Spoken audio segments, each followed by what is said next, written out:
Donc, je vous souhaite la bienvenue à ce cercle de presse avec Monseigneur Rivet ainsi qu'Agathe Vaillancourt, qui est agente pastorale à l'évêché de Chicoutimi. Donc, aujourd'hui, on a invité Monsieur Rivet et Madame Vaillancourt parce qu'il y a d'importants changements qui s'effectuent actuellement dans les différentes paroisses à travers le Canada et même à travers le monde à la suite du dernier synode qui s'est déroulé sur la famille. Moi, j'ai eu l'opportunité de voir Monsieur Rivet dans une entrevue qui s'exprimait sur l'homosexualité, sur l'avortement. Donc, quand même, des sujets intéressants à traiter avec Monsieur Rivet. Mais il y a aussi tous les changements avec Madame Vaillancourt qui s'opèrent sur le terrain. Donc, Monsieur Rivet va nous parler pendant une dizaine de minutes. Ensuite, ce sera le temps de poser vos questions.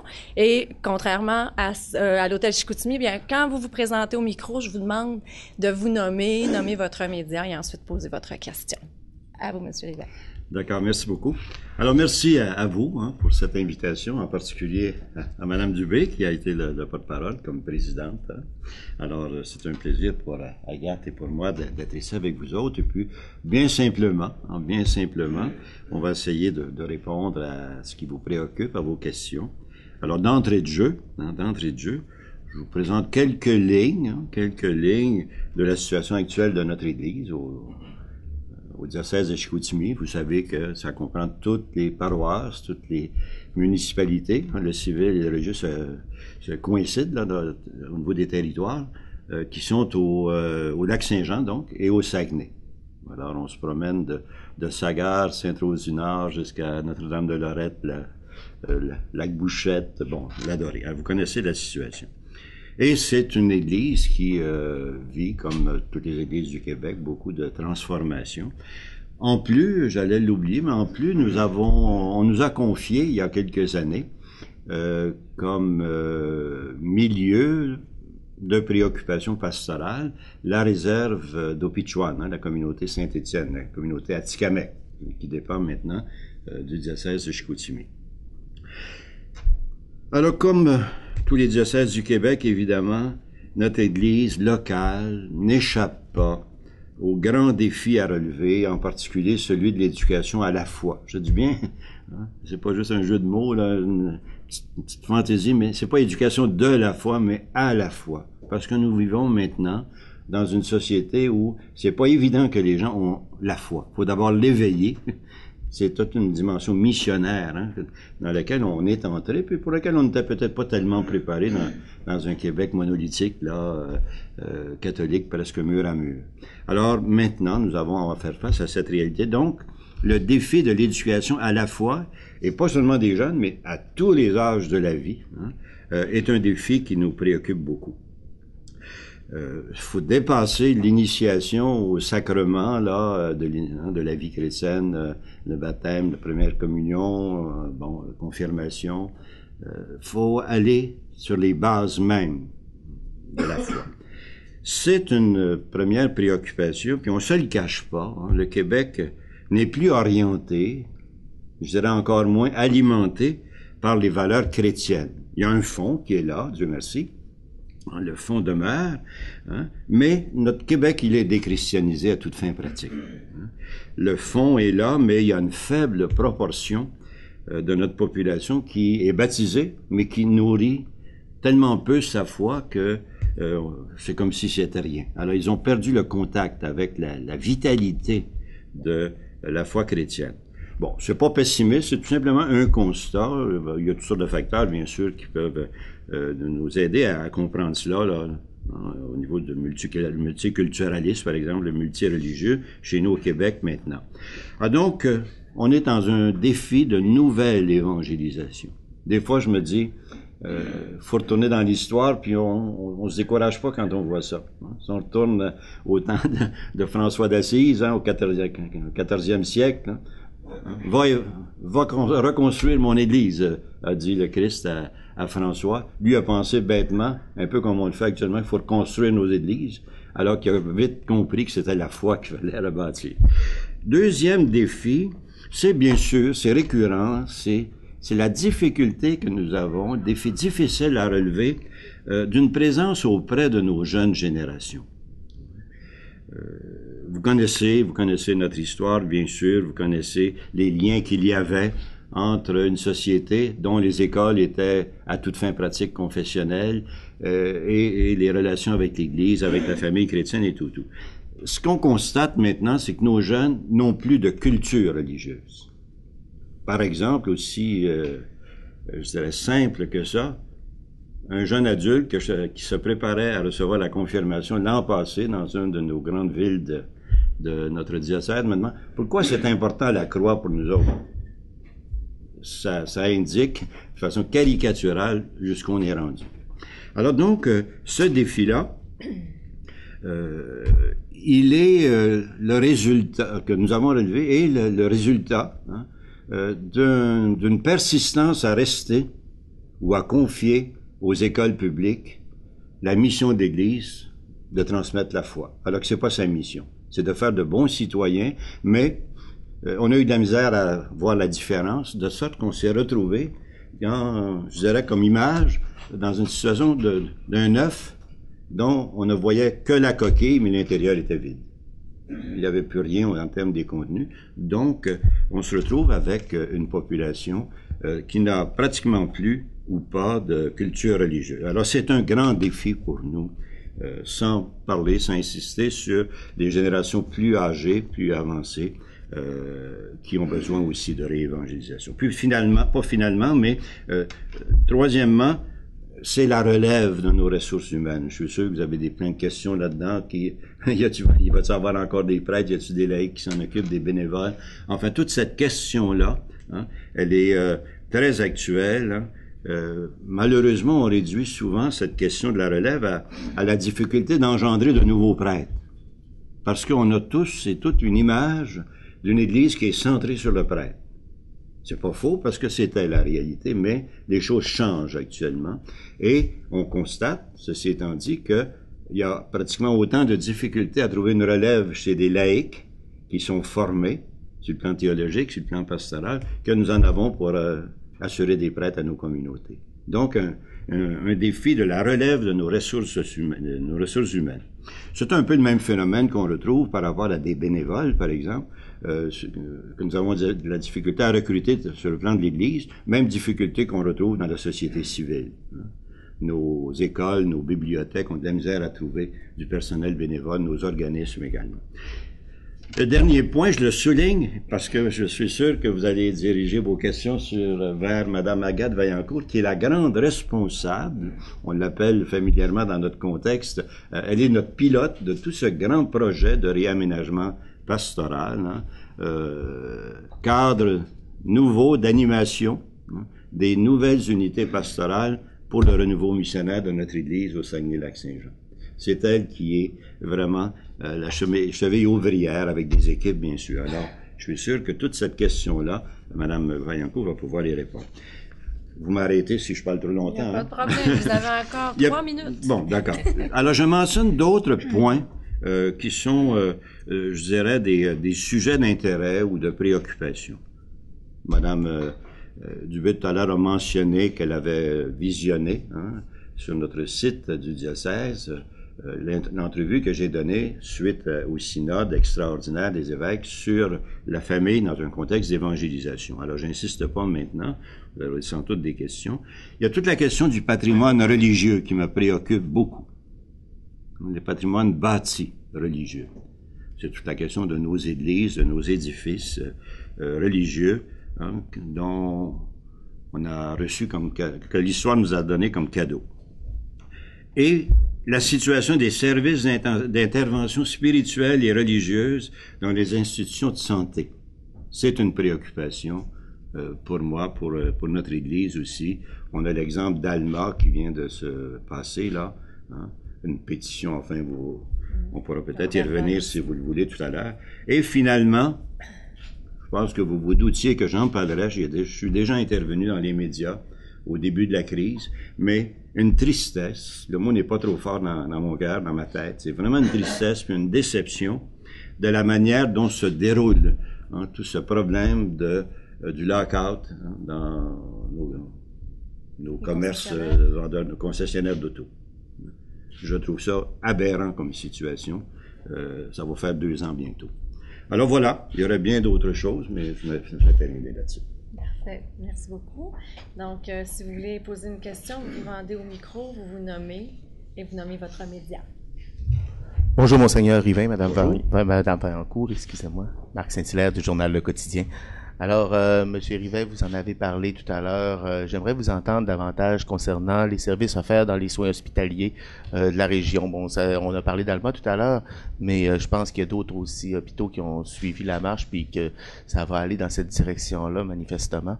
Alors, j'aimerais vous entendre là-dessus. Comment vous voyez ça, puis comment vous voyez l'avenir pour les prochaines années, là? D'accord. Oui, c'est sûr que c'est un sujet de préoccupation parce qu'on sent, avec un rythme par ailleurs totalement différent, on sent le même rouleau compresseur, celui de la laïcisation de nos institutions, qui s'est mis en branle il y a déjà quelques années. En fait, en 2010, le gouvernement, le ministère Ntoisa, c'est le ministère de la Santé et des Services sociaux, n'a pas voulu renouveler le protocole qui existait depuis plusieurs années avec les différentes églises chrétiennes et non chrétiennes. Par exemple, le judaïsme, et le catholicisme, les anglicans et le reste. Alors, il y avait un protocole qui garantissait à la population son droit d'avoir des services spirituels et religieux. Bon. Ceci étant dit, ça nous montre la fragilité dans laquelle nous nous situons maintenant, avec une différence, et ça me plaît de le dire, que au moins pour ce dossier-là, on peut le gérer non pas de manière universelle, c'est-à-dire partir de la situation de Montréal ou de Québec, puis gérer toutes les régions avec ça. Alors, il y a une ouverture pour qu'il y ait une action régionale. Et ça me plaît de le dire parce que dans notre contexte à nous, sur nos 6 hôpitaux, bien, à part ce qui vient de ressortir un petit peu pour des impératifs budgétaires, tout se passe relativement bien. J'ai rencontré toutes les directions personnellement au fil des dernières années et il y a une ouverture, même à Alma. Ah oui, certainement. Je tiens à dire qu'il y a eu des demi-vérités dans tout ce dossier-là. Au moment où on questionnait ou qu'on condamnait la direction, puis je ne veux pas prendre son parti, là, c'est pas mon intention, mais on questionnait la direction générale de l'hôpital d'Alma, à ce moment-là où on disait ils veulent enlever la pastorale, ou ils veulent enlever les services spirituels et religieux, ils nous avaient demandé à nous, et c'était sur notre site internet du diocèse, ils nous avaient demandé d'afficher un poste. Alors voyez-vous, il y a eu toutes sortes de... Qui vous avait demandé ça, Monseigneur? La direction de l'hôpital. OK. J'avais rencontré, moi, le directeur quelques mois auparavant, puis il y avait une grande ouverture. Alors, au fond, c'est un poste qu'on a voulu couper, mais non pas l'intervention spirituelle et pastorale. Et tout a été concentré sur ce poste-là du responsable. Mais c'était pas d'enlever. Enfin, je pense que vous saisissez la nuance. Oui, absolument. Hein? D'accord. Alors, ceci étant dit, nous avons dans la région, incluant Chicoutimi, évidemment, c'est le gros hôpital de notre région, nous avons un service qui est garanti par l'arrêté ministériel de 2010 qui garantit la présence d'intervenants en soins spirituels et en soins religieux. La nuance est importante. En soins religieux, ça veut dire l'accessibilité aux sacrements, l'onction des malades, par exemple, ou l'Eucharistie. Alors donc, je suis inquiet, oui et non. Mais en même temps, je suis très conscient qu'on n'échappe pas à ce grand mouvement de laïcisation de nos institutions. Mais le besoin de notre population, il est clair. À Alma, l'équipe de pastoral a recueilli en un rien de temps, ils ont recueilli 1800 voix. Ça a été présenté à la direction générale. Alors, ça a été en un tour de main, ils ont recueilli. Les gens ont besoin, dans une situation de fragilité au niveau de la santé, ont besoin d'une intervention spirituelle et religieuse.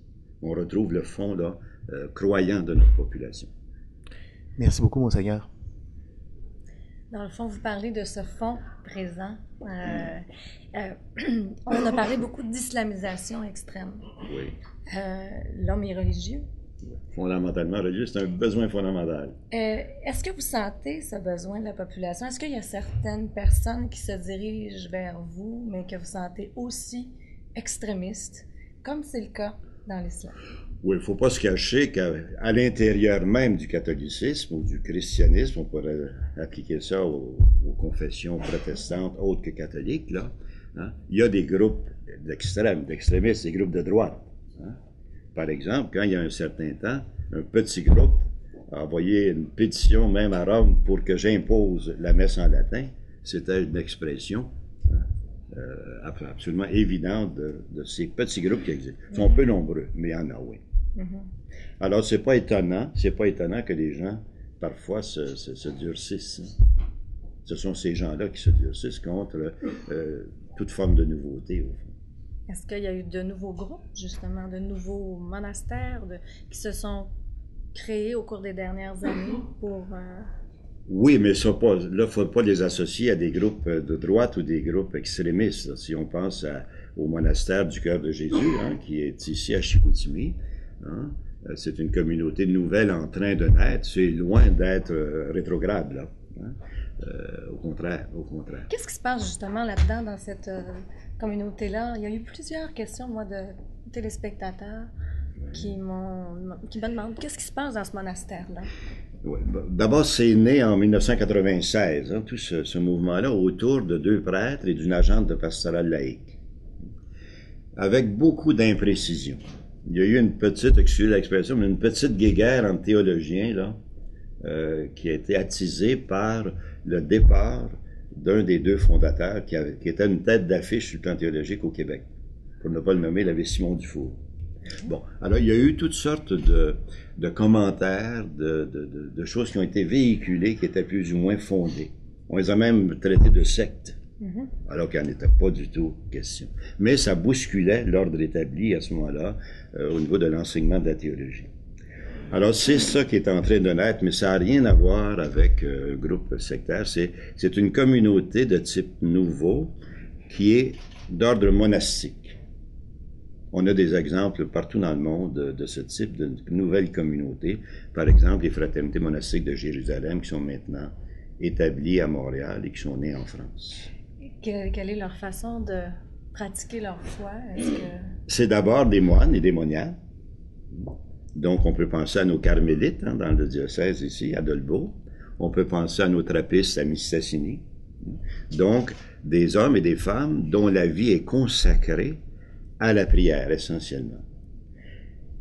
Ces communautés monastiques de type nouveau ont une insertion dans la société maintenant. Ici, pour ce groupe-là, bien, les prêtres, les 4 prêtres qui en font partie, font de la pastorale hospitalière. Ils sont très insérés dans le milieu et aussi donnent un coup de main au niveau des funérailles, au niveau des célébrations eucharistiques ici et là. Mais pour moi, c'est une grâce qui nous arrive, mais ils ont à subir l'épreuve du temps. C'est tout nouveau. Et l'Église est prudente là-dedans. Il y a plusieurs étapes à franchir avant qu'ils soient reconnus par l'Église, d'abord diocésaine et universelle, comme communauté religieuse. Oui, Monseigneur Rivet. Oui, bonjour. Il fut un temps, à travers ce qu'on appelait la doctrine sociale de l'Église, je ne veux pas remonter à trop loin, il y avait... On sentait, Jean 23. On sentait un engagement social de l'Église, et dépendamment du leadership qu'exerçait le pape. Il y a eu Jean-Paul II particulièrement, ensuite suivi de Benoît XVI, mais on a le sentiment qu'avec le nouveau pape François Ier, même si on nomme pas ça la doctrine sociale de l'Église, qui est un engagement très concret dans la société, là. On a le sentiment qu'avec le nouveau pape, il y a une forme de retour à des choses beaucoup plus concrètes, que la mission institutionnelle de l'Église est un peu plus en second plan, puis c'est l'action concrète dans les communautés, la pauvreté, mais pas seulement ça. Le pape récemment encore a dénoncé un peu le sort réservé aux chrétiens dans les communautés, dans les milieux musulmans et tout ça, puis on le voit qu'il est très engagé sur le plan social. Est-ce que ça a un effet concrètement dans votre ministère? Est-ce qu'il y a eu un effet depuis l'arrivée du pape? Très bénéfique. Hein? Dans le sens c'est comme si le pape François était venu ouvrir des portes puis des fenêtres pour faire entrer l'air frais. Hein. Alors, il brasse des choses. Hein. Et pour lui, la proximité sur le plan de sollicitude envers les pauvres, les démunis, les plus mal pris, les persécutés sur le plan international, il parle beaucoup de proximité. Il faut être proche. Il emploie une expression que je trouve savoureuse. Hein, il a dit ça aux évêques. Il faut que vous sentiez le mouton. En voulant dire, il faut que vous soyez tellement près de votre monde, hein, de ceux dont vous avez charge, que vous preniez leur odeur. Puis le propos régional, comment vous le percevez? Ben, moi, je pense que nos gens sont très impressionnés. Autour de moi, il se passe rarement une journée sans qu'on me parle du pape François, d'une intervention. Les gens boivent ses paroles et ils sont dynamisés par ses interventions. Est-ce que ça modifie votre leadership sur les... vous avez parlé du dossier de la grève, du lock-out plutôt des concessionnaires. Est-ce que cette attitude-là du pape vous encourage, dans le fond, à vous engager? Oui, elle me confirme, elle me renforce dans ma position. Hein. Vous savez que j'ai essayé, hein. C'est pas une grosse réussite, mon affaire, mais j'ai essayé avec quelqu'un justement de la pastorale sociale du diocèse, de rencontrer les deux parties pour essayer de voir, d'abord de comprendre pour moi la dynamique qu'il y avait derrière ça, et d'essayer, parce qu'il y a un côté très humain, puis l'Évangile est là, dans l'humain, là, hein, pour essayer de voir si je pouvais pas faire quelque chose. Je m'offrais, autrement dit. J'ai été reçu par une des deux parties, l'autre n'a jamais voulu me recevoir. C'est la partie patronale? Je peux le dire officiellement, parce que c'est connu. M. Bouchard m'a reçu, presque instantanément, et de la partie patronale, la personne qui a le leadership pour représenter a jamais voulu m'envoyer une lettre disant que, autrement dit, me faisait sentir que ça ne me concernait pas. Merci. Vous avez un commentaire? Déception et tristesse. Parce qu'au fond, là, ce sont des personnes humaines, hein, qui sont les victimes de ça. C'est sûr que je suis pas naïf, là. Hein, il y a des intérêts de part et d'autre à défendre. Bon, il faut avoir cette lucidité de comprendre que tous les torts ne sont pas du même côté. Mais moi, je ne veux pas regarder ça. Qui a tort, qui a raison? Je regarde ces pauvres filles et ces pauvres hommes là, qui sont sur le bord de la rue, qui ont une famille, hein, et dans la période actuelle où on se prépare à Noël, ils se disent, ben là, cette année, les cadeaux vont être moins grands, puis on a besoin de l'aide des pompiers, puis hein, il y a des gens qui ont perdu leur maison, des couples se sont séparés à cause de ça. Alors, c'est ça, moi, que je regarde et qui me rend triste. Est-ce que ça a trop duré, Monseigneur? Trop duré. Quand on dit que ça dure trop longtemps, ça pourrit, hein? Et je pense que c'est pourri actuellement. Bon, c'est reporté au 18 janvier. Au moins, là, il y a des négociations. Au moins. Les deux Noël. C'est ça. Non, je suis vraiment là. J'ai pas d'autre réponse que celle-là. Je suis déçu et triste devant cette... comment on peut traiter des gens dans notre population aussi civilisés que la nôtre. Aussi pourvus de moyens que la nôtre. On est loin de l'Évangile, en tout cas.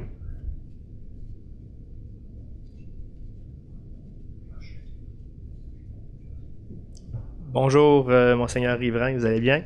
Oui, ça va bien. Fantastique. Je vais vous corriger. J'ai un nom rare, moi, c'est Rivet. Rivet. Désolé, je suis dyslexique. Il y en a peut-être 5-6 dans la région. C'est bon.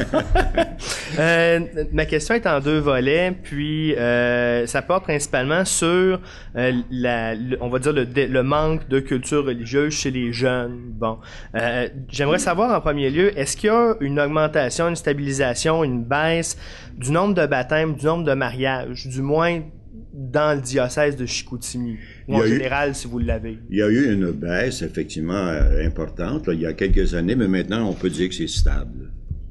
Agathe, je pense que... C'est-à-dire que pour les baptêmes, je pense que c'est encore un événement, hein, c'est de fêter la naissance d'un enfant.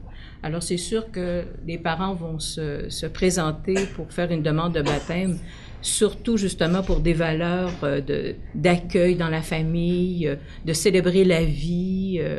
Mais évidemment, il y a aussi encore ces petits relents de notre éducation religieuse pour pas aller en enfer dans les limbes. Et je l'entends encore de nos jeunes parents. Mais on entend derrière ça le grand-parent qui avait malheureusement cette idée-là. Pour ce qui est des mariages, évidemment, le baptême, je dirais que ça a diminué, mais pas tant que ça. Mais pour les mariages, c'est en chute libre, c'est évident. On a pu passer, là, on avait fait justement, lors de nos réaménagements, toutes les études qu'on a fait avec un sociologue de Québec, M. Meunier. Il nous présentait la courbe des 40 dernières années, là, et puis c'était vraiment le mariage qui avait pris une bonne descente. Mais au niveau des autres sacrements, qu'on parle de première communion, confirmation, c'est toujours assez présent parce qu'on sait que dans notre Église qui est très sacramentelle, si on veut être parrain, marraine un jour, il faut vivre toute cette initiation chrétienne-là. Mais ce qu'on voit de plus en plus maintenant, c'est la demande de confirmation de personnes adultes ou plus jeunes, ils n'ont pas voulu ou ils ont passé aux côtés de l'offre d'une préparation. Et c'est Monseigneur qui, écoute, d'une année à l'autre, on est sûrement facilement pas loin de 300 cette année encore. Alors ça, c'est en augmentation. Et moi, en tout cas, je fais juste un lien que c'est un bon temps de rencontrer ces beaux jeunes-là et de leur offrir, on propose. Pour moi, l'Évangile, c'est une proposition, c'est pas une obligation. Si tu as le goût, si tu as vécu quelque chose de beau dans ta préparation, on aura semé une graine.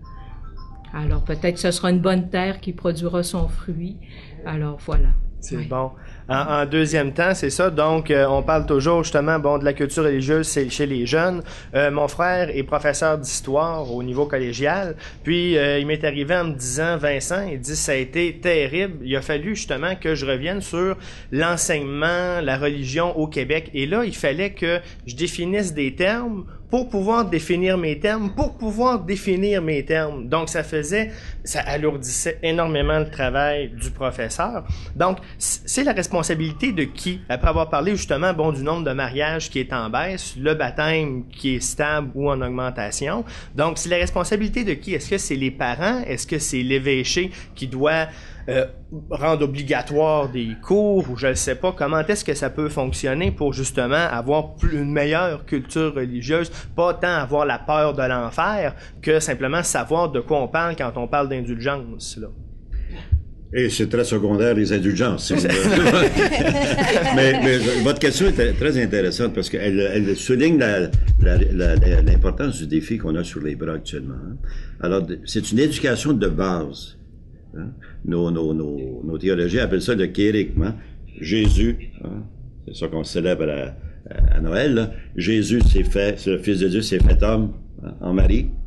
Il a vécu toute notre condition humaine, même nos souffrances, même notre mort, puis il est ressuscité pour qu'on puisse avoir accès à une vie qui ne s'arrête jamais.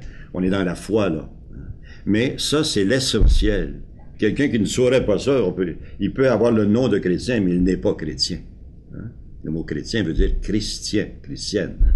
Bon, alors ça, on a à refaire ce tissu élémentaire. L'école, on pensait qu'elle le faisait. Mais on était dans l'illusion, je l'ai mentionné tout à l'heure. C'était pas une illusion à peu près. Il y avait ici et là des îlots où c'était bien, à cause de la qualité des éducateurs, des éducatrices qui étaient là. Mais règle générale, quand le professeur fermait la porte de sa classe, vous avez peut-être vécu ça personnellement, il disait bien ce qu'il voulait sur la religion. Alors on a à refaire tout ce tissu-là. Et dans votre question, il y a ouverture à la place des parents. Moi, je pense, et je suis pas le seul à le penser, là, hein, si on n'implique pas, si papa et maman n'est pas impliqué dans ce qu'il peut faire, on peut pas lui demander de tout faire, c'est pas des théologiens, nos parents, mais le minimum, transmettre des signes religieux, des symboles religieux. Si les parents ne sont pas impliqués, on travaille dans le vide. C'est pas la société qui va soutenir la foi de nos gens. C'est pas l'école maintenant, mais c'est la famille. Alors, le nœud est là. Hein, et c'est pour ça que dans notre plan d'action diocésain, hein, ce qu'on appelle la mission catéchétique, là, on veut revenir aux bases à partir de la parole de Dieu. Et ça doit être intergénérationnel. Des fois, je dis, puis ça risque de scandaliser, mais je dis quand même devant vous, les membres des médias, hein, parce qu'il faut pas mal le prendre. Des fois, je dis au grand-papa et au grand-maman, vous êtes admirables mais vous avez un rôle de substitut. Vous n'avez pas le premier rôle pour l'éducation de la foi. Vous aurez beau les amener à la messe, puis continuer à le faire. Hein? Il y a au moins ça. Hein? Vous aurez beau à les interpeller. Mais si votre fille ou votre gars qui est le papa ou la maman de ces enfants-là ne s'implique pas, si pour lui c'est pas important, ça passe dans le vide. Parce que la personne significative d'un enfant, ils aiment bien papa, grand-papa, grand-maman, mais la personne significative, c'est le père et la mère. Alors, c'est pour ça qu'il faut les impliquer. Et il y a beaucoup de chemins faits dans ce sens-là, des beaux exemples qu'on pourrait apporter, où les parents sont impliqués. Je pourrais peut-être ajouter, Oui. Monseigneur, on a quand même un souci, on connaît la réalité des jeunes familles. Hein, les deux travaillent, les horaires sont difficiles. Alors, de plus en plus, on met sur pied des parcours sur Internet, avec des temps de rencontre pour vivre quand même quelque chose en communauté. Mais on est très soucieux, justement, de donner les moyens pour nos jeunes parents qui sont souvent débordés et qui ont encore des belles valeurs, hein, puis qui veulent encore donner des belles choses à leurs enfants. C'est le propre des parents, hein, de donner le meilleur aux enfants. Voilà. Bonjour, Kate Tremblay de TVA. Vous avez parlé du patrimoine religieux. C'est un sujet dont on parle quand même beaucoup au cours des dernières années. On a vu plusieurs de nos églises, entre autres, être fermées ou changer de vocation ou être vendues ou être à vendre. Bref, je voulais vérifier, est-ce qu'on a justement... est-ce qu'il y a d'autres choses en ce sens-là qui s'en viennent? À quoi ça ressemble la situation actuellement de notre patrimoine au diocèse de Chicoutimi?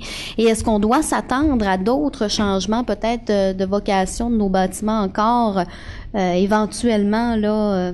Alors, un petit portrait peut-être de cette situation-là. Oui, là, vous apportez une question qui vient toucher à l'émotivité, à la sensibilité de nos gens. C'est tout à fait normal, hein? Tout à fait normal. Effectivement, oui, il va s'en passer encore.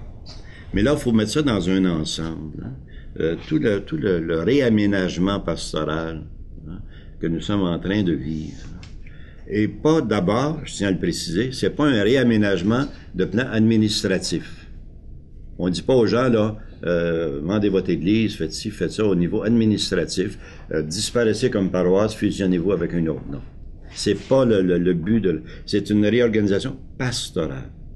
Mais les gens vont nécessairement être amenés à se poser les vraies questions à un moment donné.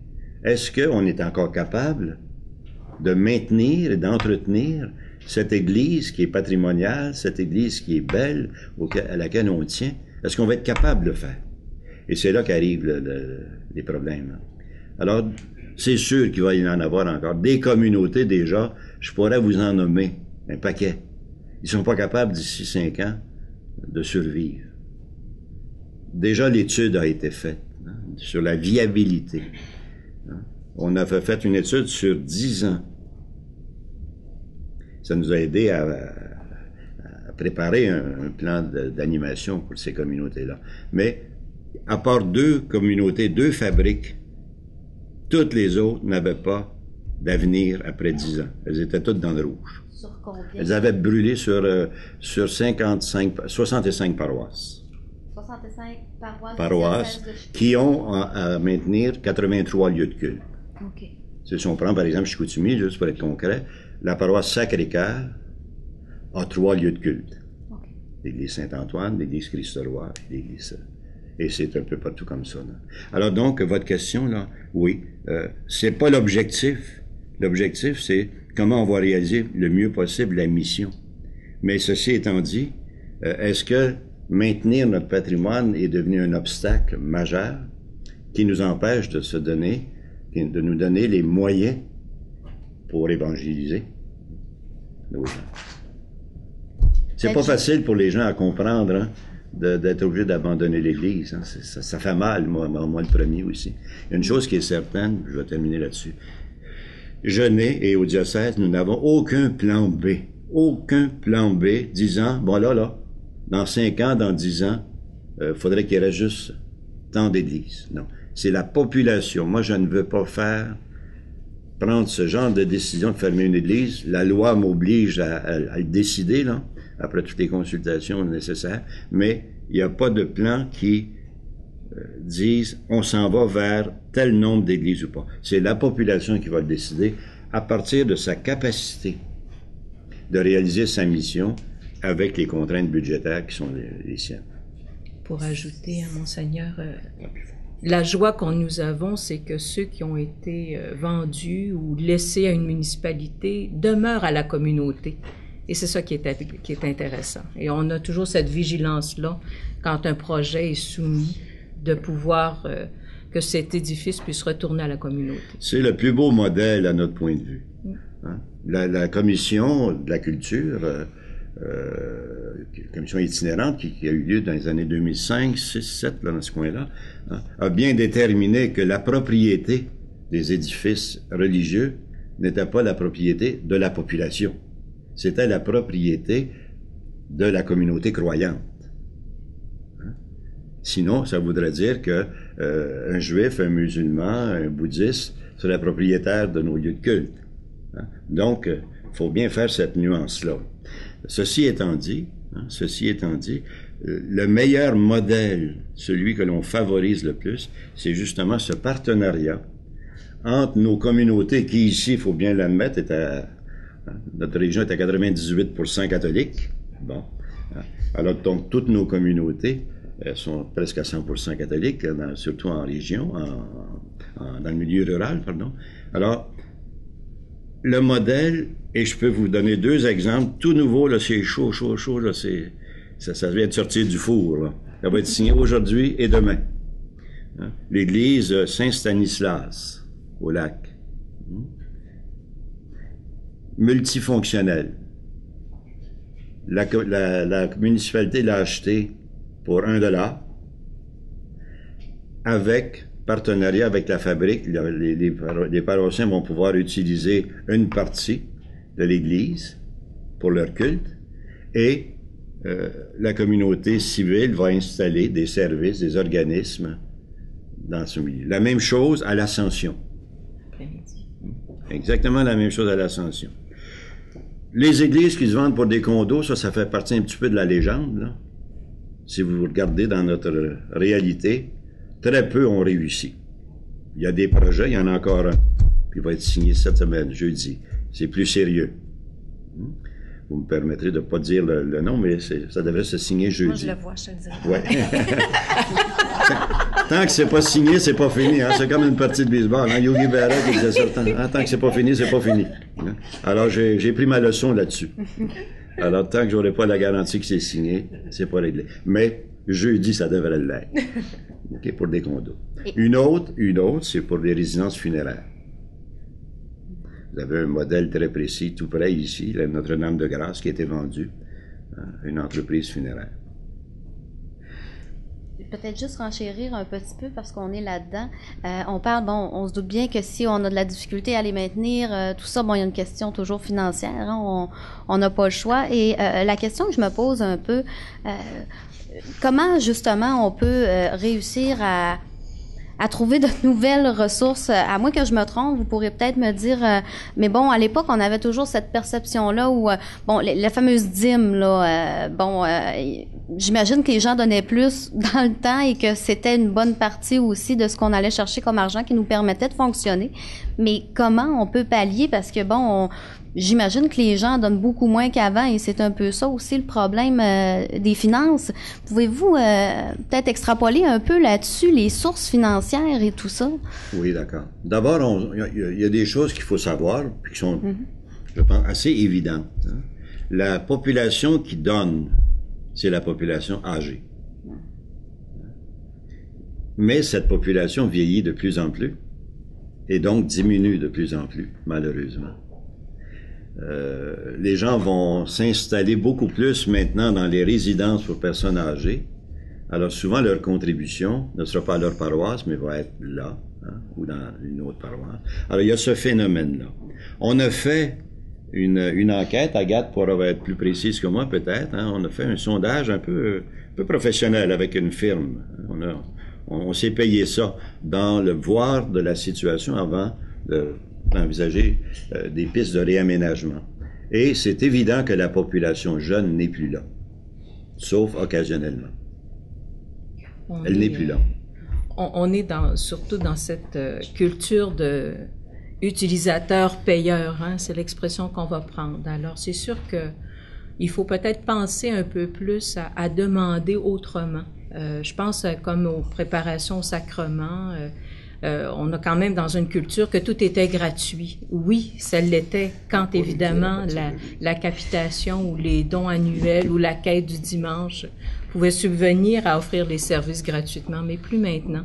Alors à nous peut-être de solliciter un peu plus. Et le sondage dont Monseigneur parlait tout à l'heure nous l'a démontré. Il y a quand même eu 1000 personnes. Ça a été vraiment fait avec une firme. Alors c'était monsieur et madame tout le monde qui répondait. Et ce qui s'était dégagé, c'est qu'on sollicitait pas assez. C'est aussi curieux que ça. Mais c'est sûr qu'il y a tellement d'autres organismes qui sollicitent. Les donateurs choisissent leur cause, c'est bien évident. Mais quand on demande à des parents de payer un peu le matériel du parcours catéchétique, ils sont très généreux. Ça sera la même chose pour les mariages. Ils le savent que ça peut avoir des coûts, alors ils vont l'être. Mais ça ne sera pas des donateurs annuels. C'est quand il y aura un service à demander. Ouais. Il y a un autre élément, si vous me le permettez, que je pourrais ajouter, madame, c'est que oui, j'ai, comme évêque, et les gens autour de moi, j'avais une réunion hier soir du comité pour les affaires économiques du diocèse, un conseil qui m'aide à prendre mes décisions, formé de gens compétents de notre milieu, des laïcs. Et oui, on est très préoccupé par toute cette question-là du patrimoine religieux, notre patrimoine bâti, l'Église presbytère en particulier. C'est vraiment une source de préoccupation, puis on cherche des avenues. C'est sûr qu'on frappe toujours le mur de la viabilité. Par exemple, j'ai ici devant moi ce qui nous vient du ministère des Affaires culturelles et de la ville pour les paroisses de Saguenay. Nous n'avons dans le diocèse, selon les critères du ministère des Affaires culturelles, que 2 églises qui sont classées, historiques. Il y a différentes catégories, là, bien sûr, mais celles-là qui sont... On peut pas changer une poignée de porte sans avoir l'approbation du ministère. Okay? Il y en a seulement 2. L'église Sacré-Cœur et l'église Notre-Dame de l'Immaculée Conception, c'est-à-dire la Terrière. Les autres répondent à des critères, importance moyenne, importance supérieure, exceptionnelle, supérieure, il y a toutes sortes de catégories. La ville de Saguenay en 2005 ou 2006, si ma mémoire est bonne, 2006 je crois, a cité, a classé. Le terme qui est employé par les municipalités, c'est une citation. Nos églises. En fait, ils en ont cité 19 dans notre diocèse. C'est ça, dont 16 par Ville-Saguenay. Selon des critères qui sont les leurs. On n'a jamais été consulté là-dessus. C'est important de le dire. L'État civil, une institution civile, un gouvernement civil, une municipalité, a classé nos églises, puis l'Église n'a jamais été consultée, si ce n'est après coup. Et ça veut dire, pour les fabriques, qu'ils ont des contraintes financières dues à cette citation-là. Ils peuvent faire ce qu'ils veulent avec, puis ils n'ont pas un sou. De subvention. Aucune subvention. C'est un problème qui n'est pas drôle à travailler, si vous voulez. Je sais que c'est vrai ailleurs aussi. Il ne faut pas mettre le focus uniquement sur Ville-Saguenay, mais c'est la réalité à Ville-Saguenay. La même chose pour le ministère culturel. Ils sont bien d'accord, il y a le Conseil pour les affaires culturelles. On va même, au niveau provincial, on va donner des subventions. S'il faut réparer la toiture de la cathédrale, 1 million, ben ils vont payer les 2 tiers, mais la fabrique doit payer l'autre tiers. Mais quand on sait que plus de 50% de nos fabriques ne font plus leurs frais, s'ils ont une réparation majeure à faire, ils sont même pas capables de payer leur part. Alors, patrimoine religieux, oui, on veut tout faire, et j'ai actuellement une réflexion qui est en train de se faire là-dessus, comment on peut, à travers le dédale de ces contraintes-là, comment on peut arriver à maintenir au moins les plus importantes, mais il va falloir que les babines suivent les bottines, ou les bottines suivent les babines plutôt, hein, de la part de nos gouvernements. On nous dit toujours, ben oui, en France, le gouvernement paye les églises, en Italie, en Belgique, c'est vrai, en Allemagne, mais c'est pas vrai au Québec. Mais les contraintes sont là, et les fabriques doivent en tenir compte. Alors, c'est achalant comme situation. Alors, ceci étant dit, je pense qu'il nous faut à tout prix maintenir, tant qu'on peut, cette richesse qui est la nôtre, qui vient de notre histoire, hein, dont on est les héritières, les héritiers, puis, ma foi, qui, dans certains lieux, certaines circonstances, sont moyens ou sources de nouvelle évangélisation. Petit exemple, j'ai-tu le temps? Oui. Petit exemple. On a parlé tout à l'heure de la confirmation des jeunes adultes, le manque de culture, puis tout ça. Un des plaisirs que je me donne quand je les rencontre, mais c'est agréable avec eux, hein, quand disons que je suis à Notre-Dame-du-Royaume préparer un groupe, sont 16, 20, là, quand tu te promènes avec ta blonde dans ton char, là, moi, dans l'image que j'ai, c'est la Civic, la Honda Civic, puis la palette en arrière, là. Quand tu te promènes avec ta blonde ou ton chum, qu'est-ce que tu rencontres quand tu te déplaces? La rue Racine, la rue Labrec, tu passes devant l'hôpital, l'Hôtel Dieu, la rue Saint-Vallier, tu passes devant l'école Dominique Racine, tu es à la Pulperie, tu le sais peut-être pas, mais le premier syndicat au Canada, il est né là, de l'Église, par souci de justice sociale, hein, pour assurer une sécurité aux travailleurs, des meilleures conditions de vie, et de reste. Alors, je leur prends toutes sortes d'exemples comme ça. Les soupes populaires, quand je m'en viens dans ce qui s'en vient, ce qu'il y a dans l'actualité, puisque vous reflétez, par exemple, à la journée des médias, la Saint-Vincent-de-Paul, tous les services d'aide. Hein, quand on regarde vos journaux, hein, il y a des pages complètes de petites annonces. Hein, tel groupe organise une activité, bon, et ainsi de suite. La porte ouverte aux passants, puis bon. C'est toutes des institutions nées de la foi de nos gens. Alors, quand ils sont devant ça, ils sont émerveillés. Puis je trouve que c'est une façon de les réévangéliser et de leur donner la fierté d'être débaptisés. Par rapport à ce que vous dites, justement, peut-être, étant donné que la religion est sortie des écoles, ce côté historique-là, je pense que c'est ce que Vincent a peut-être voulu dire dans sa question tout à l'heure, le côté historique de la religion a été en quelque sorte évacué. Les parents n'ont pas nécessairement tous les outils pour faire cet enseignement-là. Qu'est-ce qu'on fait? C'est pas facile. Je pense que c'est une question de mettre en branle tous les partenaires dans une société, y inclut les médias.